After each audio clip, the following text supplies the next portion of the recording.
ఉద్దేశం ఏంటంటే ఎక్కువ కాలం కోర్టు చుట్టూ తిరగకుండా తక్కువ టైంలోనే వాటి పరిష్కరించుకొని వెళ్ళిపోవాలనే ఉద్దేశంతో ఇక్కడికి వచ్చిన సమస్య వెంటనే పరిష్కరించి అవార్డు పాస్ చేయడం జరుగుతుంది. కాబట్టి త్వరితగతి పరిష్కారం, ముఖ్యంగా కాలయాపన లేకుండా త్వరితగతిని సమస్యను పరిష్కరించుకోవడం కోసం ఇది ఏర్పాటు చేయడం జరిగింది.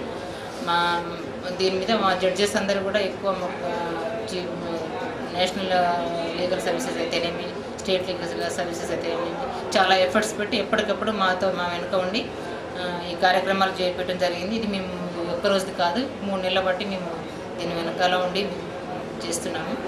మా యొక్క ముఖ్య ఉద్దేశం ఏంటంటే ప్రజలకు వీలున్నంత త్వరగతిన పరిష్కారాలు అనేవి జరగాలని, అందరూ శాంతి భద్రతతో ఉండాలనే ఉద్దేశం.